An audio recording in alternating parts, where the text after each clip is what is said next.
네, 오늘 오전 말씀을 통해서 우리에게 믿음의 사람이 누릴 축복들이라는 제목의 말씀을 주시면서 237의 시작을 알리셨습니다. 237을 이전까지 몰랐었던 게 아니지만 강단에서 237이 시작됐다라고 선포를 하셨습니다. 뭐 작은 일이 아니에요. 그렇죠? 우리의 수준과 상관없이 하나님은 분명하게 일하실 수밖에 없습니다. 하나님의 관심은 어디에 있습니까? 세계복음하고 결국 237이죠. 하나님의 관심은 237에 있습니다. 그렇죠? 그 안에 치유될 영혼들이 필요하고요. 그 안에 후손들이 있습니다. 하나님의 관심은 결국엔 237에 있는 거죠. 그래서 목사님이 오늘 말씀을 하시면서 237의 중요한 응답의 시작을 말씀을 하셨습니다. 그러면서 아브라함을 통해서 237의 시작, 그래서 우리가 같이 보면서 중요하게 결단해야 된다는 말씀을 하셨습니다. 왜 하나님은 애굽을 통해서 하시면 더 큰 역사를 이루실 수가 있었을 텐데, 왜 하나님은 갈대아라는, 그 당시에 갈대아라는 곳이 우리가 그냥 이름적으로 갈대아라는 걸로 알지만 굉장히 그 과학적으로나 뭐 여러 가지 문명적으로 굉장히 발달한 도시가 그 갈대아라는 땅입니다. 우르 땅. 하나님은 거기에 있는 아브라함을 쓰실 수도 있었는데 왜 아브라함을 내가 네게 지시할 땅으로 가라 그러면서 정확하게 명칭도 얘기하지 않으시면서 그 땅을 이끌으셔서 가나안이라는 그 척박한 땅으로 이끌어 가셨을까요? 가나안이라는 땅이 저번에도 한번 말씀을 드린 것 같긴 한데, 가나안이라는 땅이 지도상으로 보면 지금 유럽과 아시아와 그리고 아프리카와 모든 것을 다 연결하는 그 정확한 중앙점에 있기 때문에 그렇습니다. 하나님이 가나안을 보내시는 이유는 그 땅을 통해서 세계복음화를 하시기 위해서 237을 살리기 위해서 보내시는 땅이었습니다. 근데 아브라함이 그걸 모르겠죠. 처음에는 알 수가 없었죠. 자, 그래서 아브라함의 결단을 통해서 우리가 두 가지를 봐야 되는데요. 첫 번째가 불신앙의 결단이죠.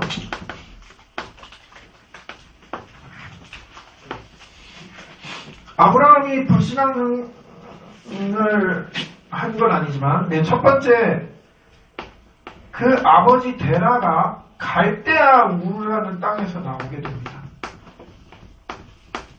창세기 11장에 보면 갈대아 우르 땅에서 나온 데라가 가다가 어디에 머무르냐면요, 하란이라는 땅에 머무르게 됩니다. 갈대아 우르는 아까 말씀드렸지만 굉장히 발전한 국가였습니다. 굉장히 그 당시에만 해도 거대한 힘을 갖고 있었던 나라입니다. 이거는 정확하게 성경에 나와 있지 않은 이야기이기 때문에 그냥 고전적으로 이렇게 부전적으로 전해드리는 얘기가 뭐냐면, 그러니까 3명의 아들이 있는 거죠. 데라에게는 3명의 아들이 있었는데, 그 이제 첫째가 하란이고 마지막 아들이 이제 아브라함으로 이렇게, 뭐 둘째이기도 라는 얘기도 있고, 막내라는 얘기도 있는데, 어쨌든 간에 이렇게 3명의 아들이 있었습니다. 근데, 하란이라는 아들이 하나님을 알고, 당시에 데라가 우상 만드는 직업을 했기 때문에 그 지역에서 하나님의 언약을 알고 있는 아들이, 그 사람이 문제를 일으킨 거예요. 쉽게 가면 우상을 다 없애버린 거예요. 불 지르고 막 이런 일들을 그냥 전해주는 내려오는 이야기입니다. 그래서 죽임을 당해요. 그 지역에 있는 사람들한테 죽임을 당해요. 자기네 신을 이렇게 했다라고 해서. 거기에 상처받은 데라가, 나 여기서 살 수 없어. 나 여기서 이제 안 살 거야. 그러고서 나오게 되어집니다. 나오면서 그냥 모르는 정착지를 향해서 가는 거예요. 내가 이제 땅을 그냥 뭐 쉽게 얘기하면 여기 안 살면 그냥 어디 가서 살아야지 그러면서 이제 발걸음을 옮긴 겁니다. 옮기면서 가다가 머문 데가 어디냐면 하란이라는 곳을 머무게 돼요. 왜 하란에 머물까요?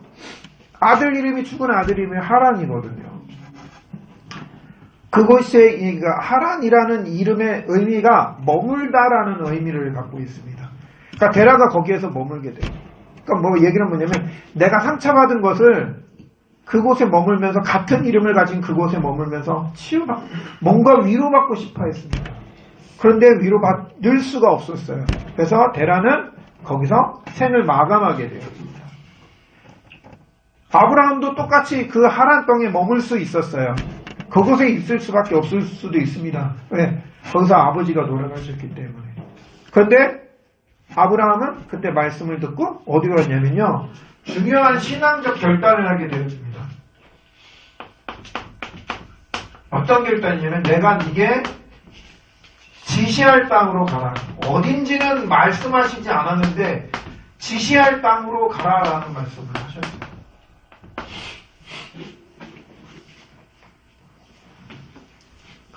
그래서 아브라함이 이제 막 길을 나왔습니다. 나왔는데 그래서 도착한 곳이 가나안입니다. 가나안에 도착했는데 그 땅이 척박합니다. 그래서 어디로 갔냐면 다시 목사님 말씀하셨듯이 애굽이라는 곳으로 다시 내려갑니다. 애굽은 거기도 말하면은 아주 번화가고 아주 잘 사는 동네잖아요. 그곳에 갔습니다. 그곳에 가서 거기에서 뭐 했냐면 고정됐습니다. 거기서 그냥 살려고 생각을 했습니다. 근데 하나님이 원하신 것은 어디냐면요. 가나안이죠. 지시할 땅인데 두 번째는 가나안입니다. 가나안은 척박한 땅인데 거기다가 유목만 해야 되는 땅입니다. 유리하는 곳입니다. 한 곳에 머물러 있어야 되는 것이 아니라 여기저기 옮기면서 다녀야 되는 그런 곳입니다. 또 아브라함의 불신앙이 나오면서 누굴 데리고 나왔습니까? 롯을 데리고 나왔습니다. 그러니까 롯을 데리고 나온 이유도 뭐 여러 가지가 있는데 하란의 아들이 롯이라는 얘기가 있습니다. 그래서 형을 잃어버렸으니까 형을 잃었죠. 거기다가 할아버지도 안 계시죠. 그 누군가는 책임을 져야 돼요. 누가 책임이냐? 그래 내가 책임져야 되겠구나. 모든 기준이 누구냐면요. 나에서 나온 겁니다. 아이 내가 이놈 책임져야지. 내가 아니면 이놈 누가 책임져? 근데 하나님은 뭐라고 했냐면요. 내 씨라고 말씀을 하셨습니다. 누가 책임지는 게 아니라 하나님이 하겠다는 그런 말씀이죠. 그리고 또 불신앙이 뭐냐면 이스마엘이죠. 너무나 잘 아시는 거. 근데 하나님은 이스마엘로도 안 되고 엘리에셀도 얘기했습니다. 난 자식이 없으니까 그냥 이 사람 엘리에셀 자기의 집에 있는 집사인 엘리에셀에게 축복해 주시고 내가 이 사람한테 모든 거 다 넘기겠습니다. 근데 하나님은 꼭 지적해서 이삭에게라고 얘기했습니다. 언약입니다. 이거는 내가 약속하는 거다라고 말씀을 하셨죠. 거기에 신앙적 결단을 했습니다. 그리고 항상 아브라함에게는 가난이라는 문제가 있었죠. 그래서 애굽으로 내려갔습니다. 기근이 닥치니까 내려간 게 애굽이었죠. 그리고 거기서 뭐 했냐면 아내를 팔았어요. 왜냐하면 내가 죽음을 당할 것 같은 두려움 때문에. 예. 근데 하나님께서는 거기서 이 가난의 문제를 신앙적 결단으로 뭐 하시겠냐면 멜기세덱을 만들었죠. 드릴 것도 없었던 사람이 먹을 것도 궁했던 그 사람이 멜기세덱에게 자기가 있는 재산의 10분의 1을 바치겠습니다. 318명의 가병을 키웠다고 아까 말씀하셨는데 죽음이 두려운 사람이 318명의 가병을 거기다가 딸린 식수들만 해서 10,000명이라 1000명이라 되는 그렇죠? 그 식구를 키웠다고 그러는데요. 만약에 애굽으로 내려가지 않았다면 어떻게 됐을까요?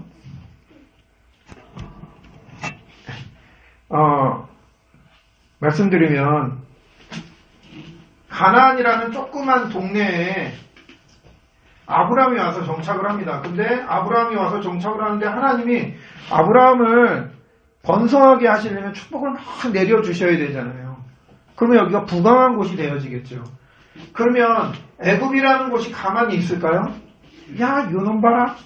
내가 이거 어느 정도 되면 쳐들어가서 싹 뺏어버리면 그럼 또 애굽에 가면 여기에 또 다른 나라 이제 뭐 블렌셋이라든가 다른 나라들이 이제 요 주변에 다 포진되어 있으니까 가만히 있겠어요? 한 번씩 쳐들어가서 다 모으면 또 쳐들어가고 또 모으면 쳐들어가고 그런 식으로 했겠죠?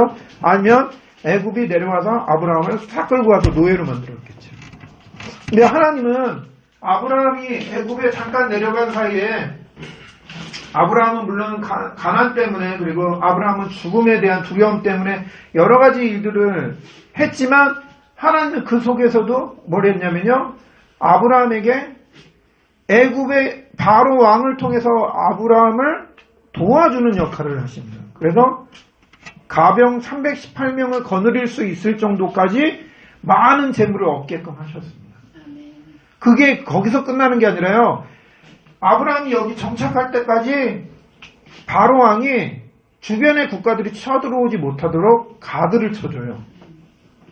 보호막을 쳐줘요. 그러니까 주변에 있는 강대국들이 못 쳐들어오는 거예요. 왜냐하면 애굽이 있기 때문에. 우리가 조금 실수를 해도요. 우리가 다른 부분에서 실수를 해서 심지어 애굽에 내려간다. 하나님 언약 살짝 놓친 것처럼 내려간다 할지라도요. 하나님은 언약 가운데서 우리를 인도하여 주십니다. 네. 그래서 오히려 318명을 키울 수 있게끔 만들어 주십니다. 그 318명이 소돔왕 5나라를 완전히 무찔릴 수 있을 정도의 그거는 그 사람들이 힘이 세서가 아니라 하나님이 함께 하시기 때문에 가능한 거잖아요. 네. 하나님은 그렇게 일을 하십니다. 신앙적 결단을 할 때 우리가 바른 신앙의 결단을 할 때 하나님은 전혀 불가능한 것이 오히려 우리가 실수했다고 하는 부분까지도 하나님은 우리를 통해서 역사를 하신다. 네.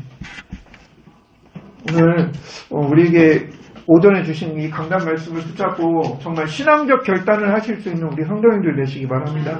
근데 중요하게 하나님은 이 모든 일을 이미 예비하시고 준비하시고 작정하셔서 주셨다는 거예요.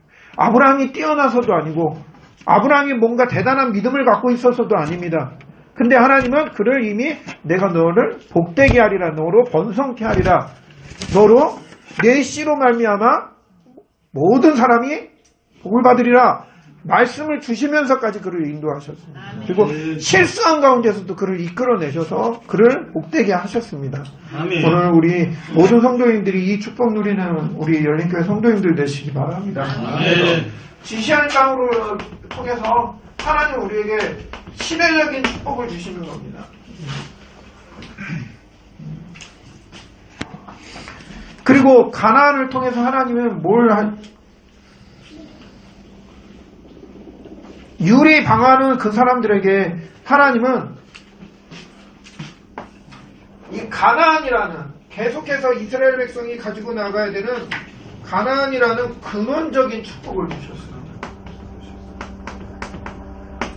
그리고 내 씨로 말미암음이라는 대표적인 축복을 또 주셨습니다. 그리고 이삭이라는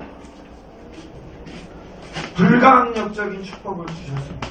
누구도 바꿀 수 없습니다. 심지어 죽음도 바꿀 수 없는 축복을 주셨습니다.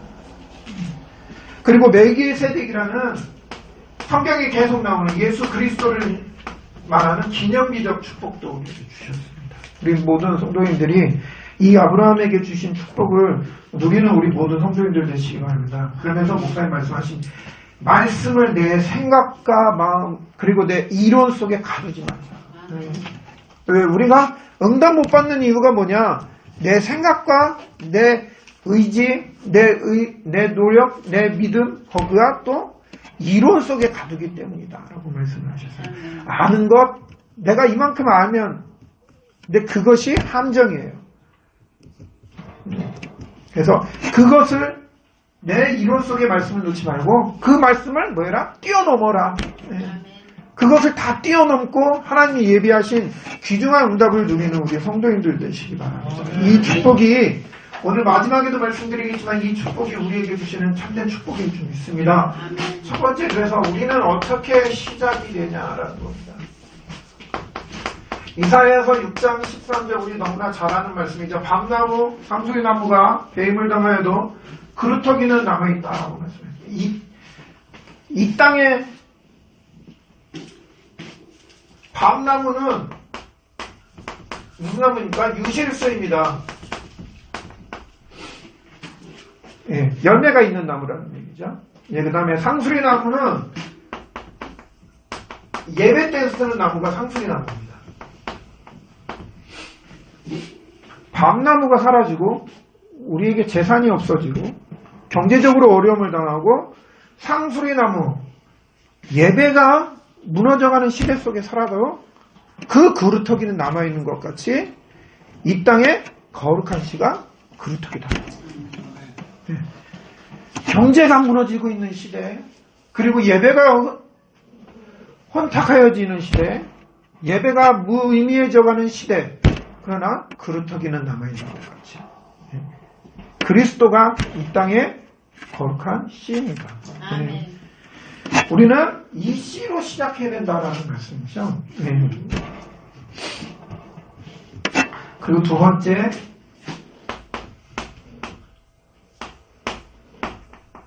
재앙지대입니다.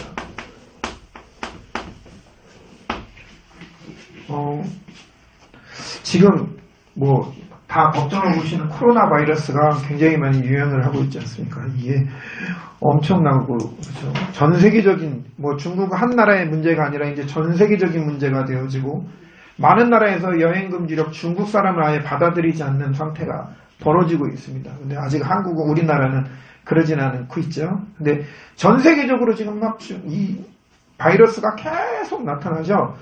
자, 이걸 그러면 어떻게 봐야 되냐라는 겁니다. 예. 근데, 2013년부터 중국이, 요거부터 말씀드리는 것보다, 지금 중국의, 공산당원이요. 공산당원이 숫자가 9천만 명이랍니다. 근데, 중국의 기독교 인구가 1억 명이 넘었답니다. 중국에서 볼 때는 굉장히 심각한 일이에요. 공산당은 왜냐하면 점점 더 중국이라는 나라 자체가 사회주의적인 게 조금씩 이제 빠져나가면서 공산당이라는 체제보다는 자본주의적인 생각들이 이제 조금씩 들어가게 되어지는 거잖아요. 그래서 공산당원들이 많이 빠져나가고 대신에 사회적인 문물과 함께 뭐가 들어가냐면 기독교가 들어가게 되면서 기독교 인구가 갑자기 1억 명을 넘어선 겁니다. 이거 잘못되면 우리의 경제가 뭐가 되어지냐면 기독교화 되어지겠구나 라고 하면서 2013년부터 종교에 대한 금지라는 법을 이제 제정하게 되어집니다. 시진핑 주석이 이제 장기 집권을 하면서 종교에 대해서 다시 한번 생각하자. 그리고 2018년도부터 왜냐면 선교사들을 다 내보내기 시작합니다. 그 중에서 제가 듣기로는 제일 문제 있는 교단이 어딜까요? 다락방이요. 이상하게 나오지도 않는데 저 밑에서부터 막 슬슬 움직이는데 여기는 진짜 위험한 예수는 그리스도 그거로 다 뛰어넘으니까 네, 그래서 중국에 있는 다락방 선교사들이 이미 다 쫓겨나셨지만 아주 뭐 중국에서는 요주의 그런 어떤 단체가 이 다락방이라고 합니다. 그러면서 2018년도에 많은 선교사들, 거의 중국에 있는 선교사들이 다 추방을 당했다고 합니다. 그리고 지금 문제가 있는 이 우한이라는 곳이 종교 금지 시범 도시? 뭐 이렇게 지정이 되어 있다고 합니다. 그래서 거기에서는 지금 48개, 그러니까 우리나라가 생각하고 있는 지하교회는 한 10명 모이려나? 그 정도 모이겠지. 근데 중국에 있는 지하교회 수준은 기본이 100단입니다. 예. 근데 지금 지하교회 48개가 문을 닫았다고 합니다. 그러니까 국가적으로 이거는, 그러니까 이게 안 돼서가 아니라 국가적으로 강제적으로 문을 닫게 하는 상황입니다. 그리고 중국에 있는 시온교회라는 곳이나 막 여러 교회들이 이제 달려있는 십자가를 강제적으로 다 철거하고 있는 상황이라고 합니다. 계속해서 뭐 이제 조금 아마 인터넷을 뭐 이게 뭐 음모론이나 뭐나 뭐 이런 얘기가 있는데 어쨌든 그런 가운데 그 우한에서 종교를 제한하는 그 시범으로 이렇게 하면서 이때 발생한 게 코로나 바이러스입니다. 그래서 가장 먼저 1호 확진되고 1호 사망한 사람이 요 종교 자유 금지 그 전체적인 것을 그 컨트롤하는 그 관리, 총 책임자 한 명이 그 사람이 확진해서 사망한 사람이 첫 번째로 나왔다고 합니다. 그러니까 제일 먼저 죽은 사람이 그렇다고 합니다. 제가 얘기하는 게 아니라 정은유 목사님 얘기하는 거라 따지시려면 거기다 따지시죠. 네. 근데 중요한 건 사람들이 볼 때 그게 무슨 말이 돼. 근데 영적으로 보면 그럴 수밖에 없어요. 사도행전 12장 25절인가요? 헤롯이 바리새인들이 막 좋아하는 모습을 보고 2명의 사도를 잡아옵니다. 그래서 한 명은 야고보라는 사도는 처형시켜버립니다. 그리고 베드로를 이제 처형시키려고 준비하고 있습니다. 그래서 베드로를 감옥에 넣어놨습니다. 그런데 베드로에게 하나님이 천사를 보내셔서 옆구리 한번 빵 차갖고 빨리 나와라 그래서 끌고 나오셨잖아요. 헤롯이 자기가 이제 막 바리새인들이 너무 좋아하니까 막 들떴습니다. 그래서 어떻게 했냐면요. 하나님을 찬양하지 않으니까 뭐가 들렸냐면요. 충이 걸려서 죽었다라고 합니다. 네. 바이러스예요. 자, 하나님은 바이러스도 쓰고 계시는 겁니다. 네. 그 우한이라는 곳이 중국이라는 곳이 복음 받아들이지 않기 때문에 뭐가 오냐면요. 재앙이 오는 겁니다. 여기에 대한 기준이 물론 뭐 이제 세상 사람들은 어떻게 볼지 모르겠지만 우리는 분명하게 확인을 해야 되는 거죠. 하나님은 바이러스까지도 쓰시는구나.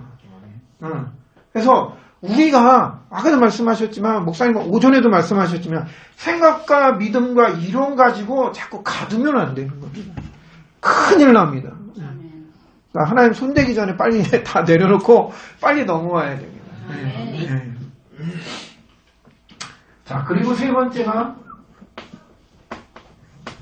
하나님은 어떻게 시작하시냐면요. 이사야서에 계속 말씀하시는 게 이사야서라는 게 이스라엘이 포로되고 속국되어 있는 상태입니다. 그 가운데 뭘 말씀하셨습니까? 6장 13절 오늘 말씀하셨던 것처럼 밤나무 상수리나무가 다 배임을 당할지라도 그루터기는 남을 것이다. 그 그루터기가 결국엔 뭐가 될 거다? 나무가 될 거다. 그 그루터기가 자라서 숲을 이룰 거다. 네. 이 말씀을 하셨습니다. 그리고 7장 14절에 임마누엘을 말씀하셨어요. 그렇죠? 그냥 이스라엘의 주권을 회복하는 정도가 아니라 여자의 후손으로 말미암아 뭐한다? 함께하겠다. 항상 함께하겠다라는 말씀을 전해주신 겁니다. 그리고 이사야서 40장 6절부터 31절 그리고 뭐 43장 1절부터 21절 60장 오늘 본문 읽은 60장 1절부터 22절 62장 6절부터 12절 다 무슨 말씀을 하시는 거냐면요. 회복을 말씀하셨어요. 포로되고 속국되어지지만 하나님은 뭐 하시겠다? 하나님은 너희를 회복하겠다. 풀은 마르고 꽃은 시들지만 여호와의 말씀은 영원히 있을 것이다. 우리가 하나님이 우리를 통해서 3시대에 분명한 하나님의 시작의 역할을 이루실 줄 믿습니다. 그리고 두 번째는 우리가 그런데 중요하게 봐야 될 것이 바로 역사입니다. 역사를 통해서 뭘 봐야 되냐라는 겁니다. 신명기 6장 4절부터 9절에 쉐마 이스라엘아 라면서 이스라엘은 이 말씀을 매일매일 묵상합니다. 매일 5번씩 그들의 기도 가운데 쉐마 이스라엘 하면서 여호와 하나님은 너희 하나님이시고 그 하나님을 뭐하고 마음을 다해서 섬기고 성품을 다하고 그리고 이 말씀을 누구에게 후대들에게 가르쳐라. 하나님은 어디 속에 하나님은 이 렘넌트 운동 속에 하나님이 역사하고 계시는 겁니다. 그래서 하나님은 우리에게 23741 랩넌트 운동 하라는 겁니다. 두 번째는 다 똑같습니다. 네. 열왕기상 19장 1절부터 20절입니다.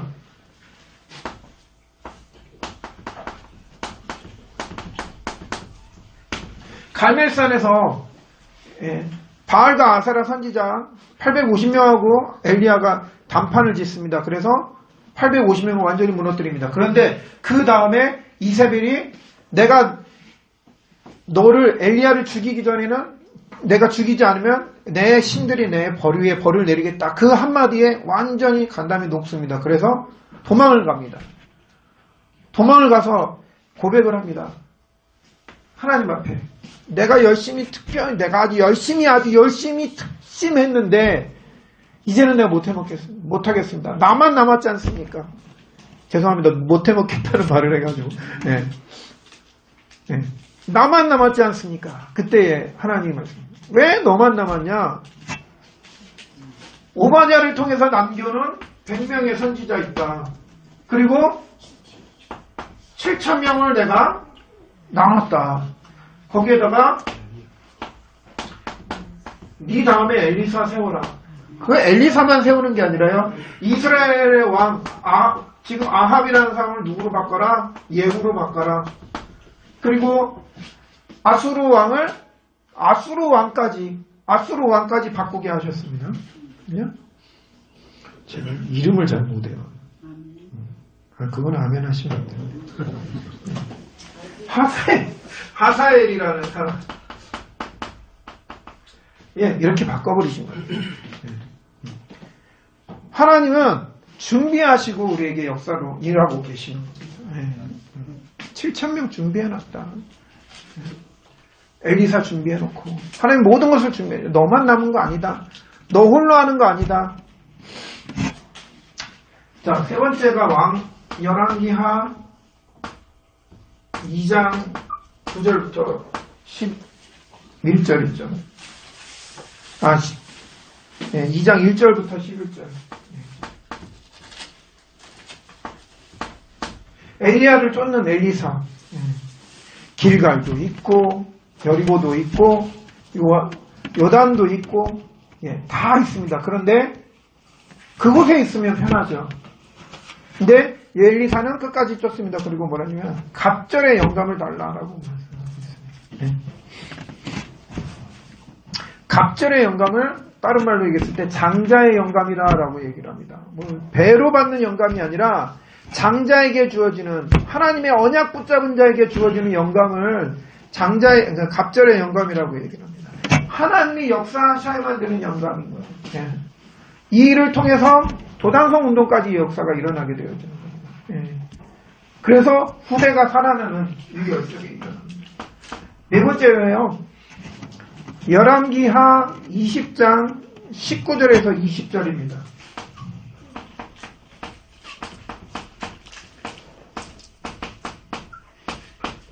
히스기야 왕입니다. 히스기야 왕은 싸우지 않고 이겼습니다. 아멘입니다. 그리고 히스기야 왕은 15년이라는 삶을 더 살았습니다. 병들었는데 하나님께 기도하니까 15년이라는 삶을 더 살게 하셨습니다. 근데 히스기야가 실수한 게 있습니다. 히스기야가 이것에 도취가 되었습니다. 그래서 성전에 있는 것들을 다른 사람들한테 다 보이면서 내가 이걸 했다라고 막 솔로몬과 같이 뻐깁니다. 그러다 어떻게 되냐면요. 선지자가 와서 이거 네가 한 거냐? 하나님이 너에게 하신 거 아니냐? 너는 둘 중에 하나를 선택하라. 네가 벌을 받을 것이냐 아니면 네 후대에게 문제가 오게 할 것이냐. 히스기야가 뭘 선택했을까요? 자기가 저 벌을 안 받았습니다. 후대에게. 내가 지금 사는데 태평한데 무슨 걱정이냐. 후대에게 랩넌트 잃어버리면 큰일 납니다. 아무리 우리가 축복을 많이 받고요. 우리가 많은 것들을 누린다고 할지라도요. 랩넌트 역사를 놓쳐버리면 큰일 납니다.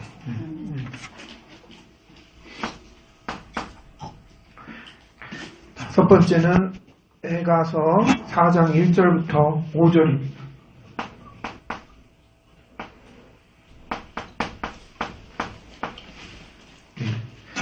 390일 동안 이스라엘의 제약에 대해서 이스라엘의 제약이 계속될 거다라고 말씀하시는데요. 마지막 22절에 시온의 딸들, 즉 이스라엘이 형벌을 이제 면하게 될 것이다. 네.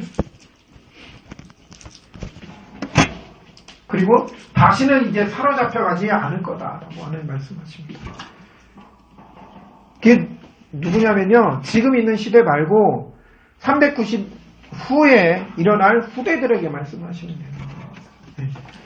요한복음 21장 15절 베드로에게 오셔서 말씀하십니다. 네가 날 사랑하느냐? 그러면 뭐야? 내 어린 양을 먹여라. 그리고 내 어린 양을 취하라. 마태복음 27장 25절에 바리새인들이 얘기합니다. 응? 가이사가 나는 여기에 대해서 난 죄가 없다. 응? 예수를 십자가에 못 박는 거에서 나는 손 떼겠다 그러면서 물로 손을 닦습니다. 그때 바리새인들이 이 죄를 우리와 우리 후손에게 돌려라 라고 얘기를 합니다. 우리가 진짜 렘넌트 운동 잊어버리면 렘넌트 운동이라는 게 뭘까요? 렘넌트 운동은 결국 복음이 지속되고 확산되어지는 운동입니다. 우리가 아무리 열심히 믿어도, 우리가 아무리 열심히 붙잡고 가도 우리 후대에게서 만약에 복음이 끊어져 버리면, 우리 복음이 지속되어지지 않으면 소용이 없죠. 그래서 가장 사단이 많이 공격하는 게 바로 우리 후대들입니다. 후대들의 정신만 빼앗깁니다. 미디어를 통해서, 미디어 하지 말라는 말이 아니라 미디어를 통해서 복음만 놓칩니다. 그래서 우리는 정말 이 한 명이라도 이 렘넌트 살리는 일에 마음을 다해야 될 분 있습니다. 네. 바울이 이걸 알고요. 마태복음 27장 25절에 그래서 바울이 어디로 들어갔습니까? 사도행전 17장 1절, 18장 4절, 19장 8절 회당으로 들어갔어요. 회당에 있는 렘넌트를 생각해서, 회당에 있는 이 후대들을 생각해서, 정말 우리 열린교회가 이 렘넌트 살리는 교회 되는 축복이 있기를 바랍니다. 여기에 정말 시작되어지는 우리 모두가 되기를 바랍니다. 세 번째가, 그래서 우리가 기억해야 될 것이 있습니다. 뭐냐면요, 그래서 말씀하신 게 고린도후서 2장 10절에서 11절에 지난 1월 5일자 목사님 강단 말씀을 통해서 말씀하셨는데, 뭐에게? 사단에게 속지 마라. 사단에게 속지 말아요. 우리가 이걸 기억해야 됩니다. 왜냐하면요, 첫 번째가 각인된 세대가 있어요. 어디에 있냐면 창세기 3장, 6장, 11장에 각인되어진 세대입니다. 여러분, 나가 나쁜 걸까요? 물질이 나쁘나요? 성공이 나쁜 겁니까?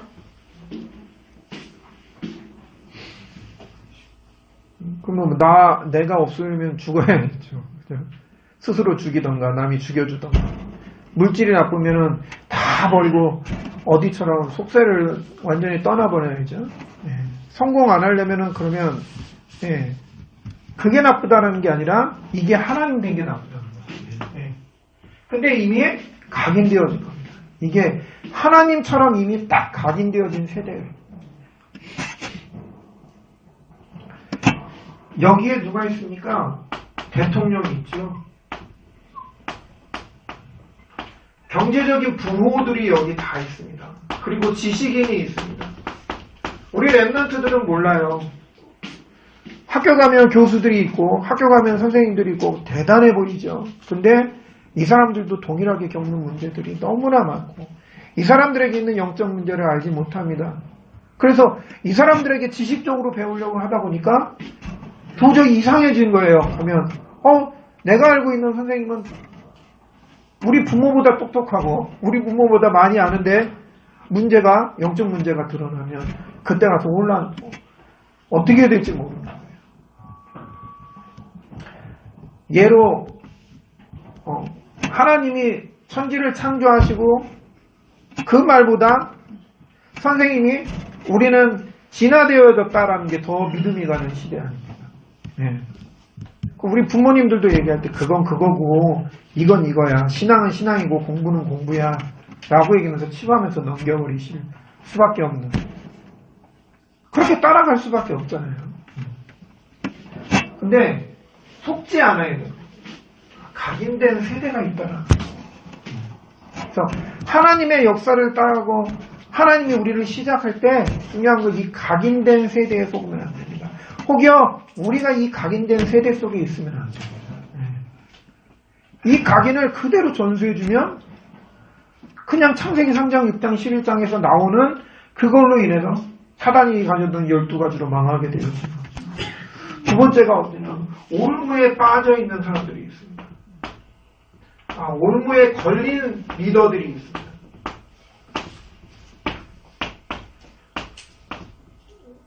3단체입니다. 여기서 뭐 3단체라고 해서 뉴에이지 뭐 이런 단체뿐만 아니라 요즘에는요 초등학교에서도요 요가를 가르칩니다. 초등학교에서도 명상을 가르칩니다. 왜냐하면 아이들이 집중하니까 학업 성취율이 올라가잖아요. 그러니까 자연히 교장이나 선생님의 입장에서는 좋은 거예요. 그래서 가르쳐요. 근데 뭘 보느냐? 영적인 걸 보는 거예요. 그래서 명상을 가르치고 요가를 가르치고 뭐 여러 가지들을 가르치는 치유 프로그램들 많이 만들어냈는데 그 다음에 오는 영적인 문제를 알지 못하는 거예요. 성공했다고 떵떵거리는데 그 다음에 오는 영적 문제를 알지를 못하는 겁니다. 그래서 우리는 이 랩런트에게 이거 알려줘야 되는 거죠. 3단체가 이렇게 있습니다. 삼성이라는 회사에서요 돈을 줘가면서 아이들에게 전혀 나하고 관계없는 우리 회사와 상관없는 아이들에게 선발을 해서 뽑히는 아이들에게 장학금을 줘서요 여행도 다니게 하고 뭐도 하게 하고 자기의 꿈하고 맞는 것들은 다 시킵니다. 다른 것만 하는 게 아니라 그런 기업들도 해요. 거기에 들어가는 예산이 보통이 아니거든요. 근데 뭐 100만원, 200만원은 쉽게 이렇게 합니다. 왜냐면 그 머릿속에 뭐냐면 삼성은 되게 좋은 회사구나. 삼성은 나에게 이러이러한 꿈을 주는 회사구나. 그러면 나중에 그래 삼성에 들어가야 되겠다. 그죠? 3단체들이 요구하는 것들이 그런 거거든요. 자기들에게 분명한 어떤 이득을 받기 때문에 내가 거기에 대한 거부감들이 깨져가는 거죠. 그래서 그래, 왜 그래? 나는 이렇게 혜택 받는데 근데 그 뒤로 오는 영적 문제는 사실 드러나지 않기 때문에 모르는 거죠. 아까 죄송하게 예를 삼성을 들어서 그런데 삼성도 뒤에 보면은 너무나 많은 일들이 있지 않습니까? 마찬가지로 영적으로도 그 많은 일들이 일어나고 있다는 걸 전혀 알지 못하고 있는 거죠. 자, 그 다음에 우리가 중요하게 봐야 되는 게 교회입니다. 교회는 사실 하나님이 세상의 리더로 세상을 이끌 곳으로 삼으셨습니다. 그런데 교회가 그 역할을 못하니까 지금 굉장히 많은 욕을 먹고 있죠. 근데 교회는 이미 구원받았어요. 예수를 그리스도로 영접하는 모든 사람은 이미 구원받았습니다. 하나님의 자녀되는 권세를 주셨기 때문에 이미 구원받았습니다. 그거는 우리 교회뿐만 아니라 전 세계에 있는 모든 교회가 맞다고 저는 생각을 합니다. 근데 문제는 뭐냐면 여전히 구원받고 나서 있는 이 흔적에 자꾸 흔적 가지고 싸우는 거예요. 우리가 옷에 먼지가 묻어도 이렇게 털어내도 완전히 깨끗하게 드라이 클리닝 하지 않으면 자국이 남아있잖아요. 쉽게 얘기하면 그 흔적 가지고 싸우는 겁니다. 누가 뭘 어떻게 했네, 누가 저렇게 했네, 이랬네, 저랬네. 아직도 그 흔적에 아주 민감해 있는 게 우리 교회입니다. 그래서 세상의 리더라는 것만 놓치고 살아갑니다. 그래서 우리 랩런트에게 세상의 리더, 그래서 우리가 흔적 가지고 싸울 필요 없다. 이미 구원 다 받은 거다. 그 흔적은 털어버리면 그만이고, 내가 못 털어버리면 옆에서 털어주면 그만인 거고. 그리고 또 가정이 있습니다. 가장 많은 문제를 가지고 있고 안고 있는 것이 가정이나 학교일 겁니다. 예. 거의 대부분 이 문제 속에 뭐 포장하거나 아니면 과장하거나 아니면 숨겨놓게 되어요. 그래서 제일 뭐느냐, 하나님이 주신 나의 정체성만 놓치게 합니다. 과장해야 되기 때문에 내가 드러나지 않는다. 우리 집안은 어두워, 우리 집은 어려워. 그러니까 어떤 사람은 어떻게 하냐면 일부러 다른 사람들한테 우리 집은 화목하다는 것처럼 과장을 합니다. 포장을 합니다. 네. 그래서 우리 랩런트에게 속지 말게 해줘야 됩니다. 그 모든 게 하나님이 우리에게 주신 역사 속에서 이 사단이 속게 하는 것, 그걸 속지 않도록 기억하게 해줘야 되는 겁니다. 그리고 세 번째, 체질을 못 바꾸는 현실이 있습니다.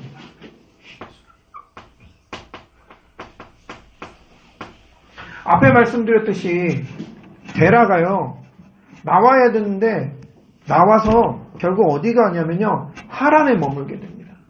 가다 보니까 하란이라는 이름이 있어요. 그래, 아들이 생각나는 거예요.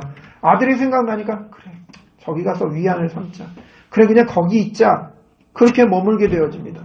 우리도 복음을 받았습니다. 우리도 구원 받았는데요, 가다 보니까 이 길을 계속 가야 돼요. 이 길을 계속 가는데 저기 조금 중도의 길이 있어요. 중도.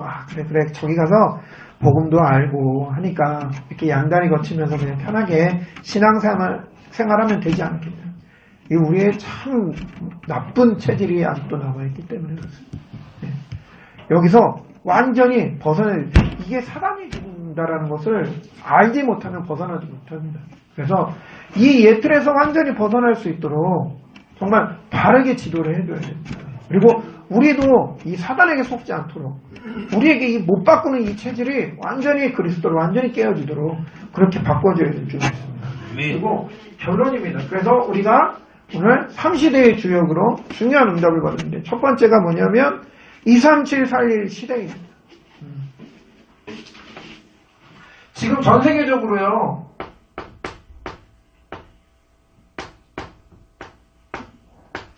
미국은 이미 자국민을 위한 정치, 경제 모든 게 바뀌었습니다. 그렇죠?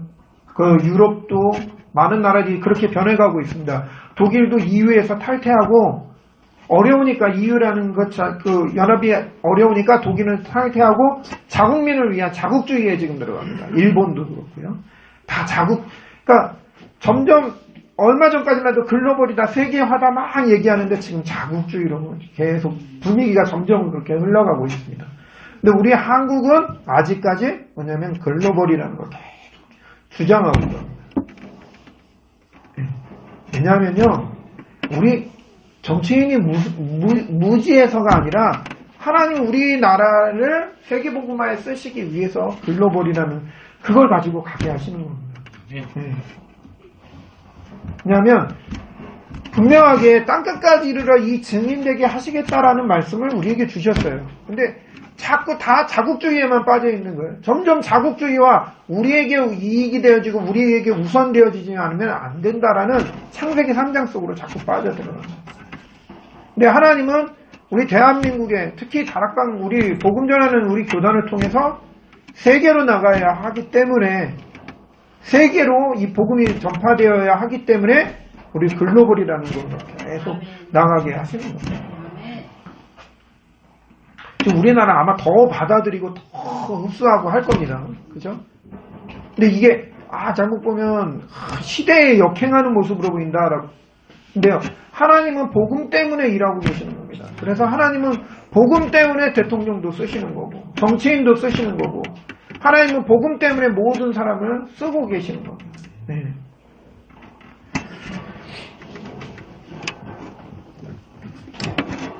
얼마 전까지만 해도 그 젊은 청년들이 하는 얘기가 뭐였냐면요, 우리나라를 얘기할 때 헬조선이라고 얘기했어요. 지옥 같은 한국이다라는 얘기예요. 살 수 없는 곳. 네. 근데 일본하고 이렇게 문제가 부닥치면서 그 다음부터 나온 얘기가요. 한국의 우수성에 대해서 막 얘기가 나옵니다. 특히 젊은 사람들에게서 알고 봤더니 우리나라가 1순위고 뭐가 1위고 뭐가 어떻게 되고 우리나라의 근면성이나 우리나라의 창조성이나 우리나라가 유대인보다 더 똑똑하고 막 이런 것들을 계속 이전까지는 헬조선이 어떻게 하면 내 이 나라에서 안 살 거야 라고 생각했었는데 그게 아니라 이제는 청년들이 우리나라의 우수성을 자꾸 드러내고 있어요. 왜 그러냐? 무슨 이렇게 마음이 이렇게 죽을 듯이 막 이렇게 흔들리냐? 그게 아니라 하나님이 우리나라를 통해서 일하실 일이 있기 때문에 이 복음 때문에 일하실 일이 있기 때문에 우리나라를 이렇게 인도해 가신다는 거예요. 우리 젊은이들이 한국에 대해서 잘못 이해하는 게 자꾸 안 좋은 부분으로만 이해하지만 정말 복음을 제대로 알게 되어지면 하나님이 이 나라를 축복하실 수밖에 없다는 게 보여져요. 그래서 우리나라를 통해서 뭐 하냐면 237 나라를 살리게 되거든요. 237일 나라를 살리는 이 시작을 우리나라를 통해서 일하시는 거고 특히 우리 교단을 통해서 일하시는 거고 특히 우리 교회를 통해서 일하시는 겁니다. 그리고 두 번째가 RUTC입니다. 그리고 RU입니다. 앞으로는 그 4차 산업시대라고 얘기를 합니다. 그래서 뭐 컴퓨터가 모든 것을 다 제어하고 뭐 이렇게 관리하는 그런 시대라고 합니다. 근데 그런 시대 속에 우리 랩런트들이 어떻게 자랄지를 봐요. 그걸 가르쳐 주는 것이 뭐가 되어지냐면요. RUTC가 되어지는 거예요. 그리고 RU가 되어지는 거예요. 대학은 엄청 많아요. 근데 문제는 뭐냐면요. 이 복음이 확립이 되어지지 않은 학문이기 때문에 문제가 되어지는 거예요.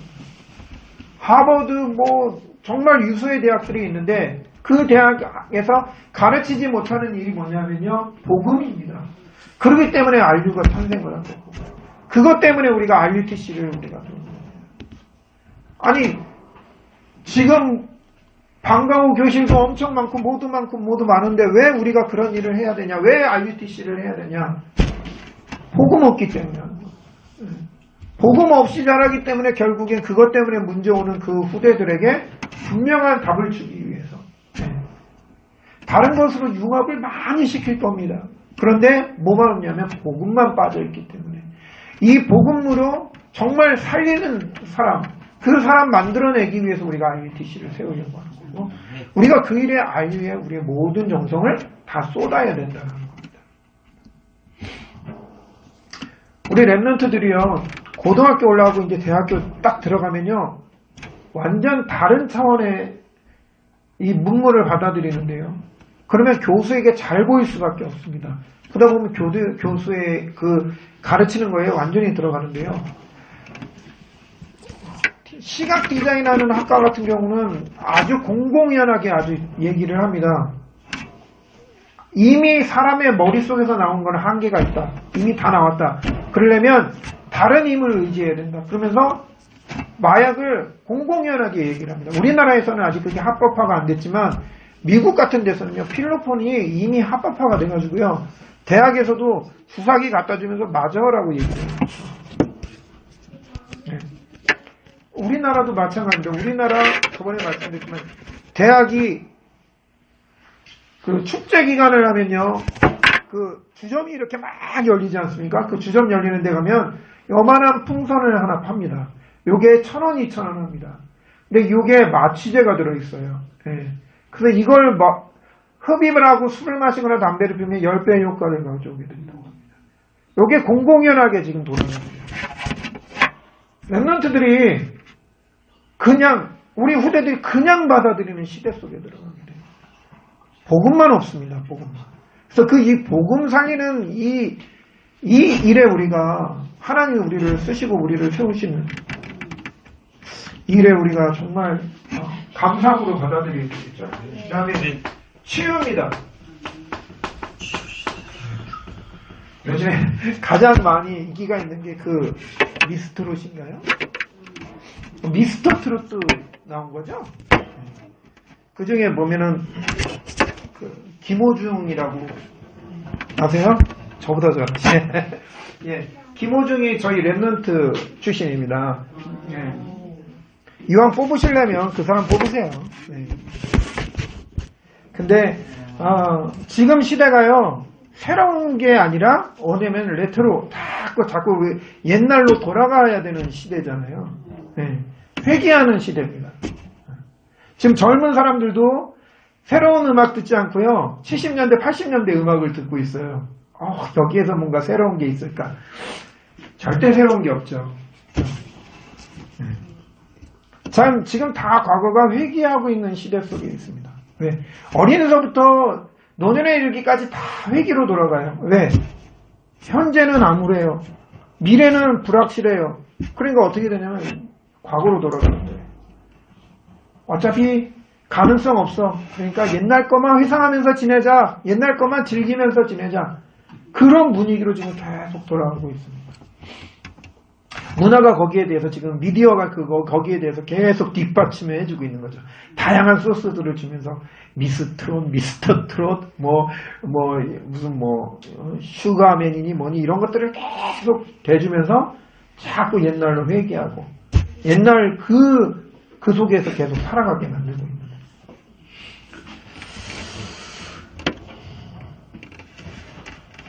하나님은 237 시대를 통해서 우리에게 뭘 보게 하시냐면 미래를 보게 하시는 거예요. 하나님은 237 시대 그리고 IBTC 치유를 놓고서 우리 미래를 보게 하시는 겁니다. 이게 치유가 될까요? 옛날 거 계속 회상하고 회귀한다고 해서 치유가 되나? 아니요, 안 됩니다. 그냥 쌓아놓는 것 뿐이지. 네. 계속 그 속에 머물러 있는 상태에서 문제는 계속 중첩이 되어질 수가 있어요. 하나님은 근데 우리에게 뭘 주셨냐면요. 이 축복들, 시대적인 축복, 그리고 근원적인 축복, 대표적인 축복, 기념비적인 축복을 주셔서 237 시대를 시작해라.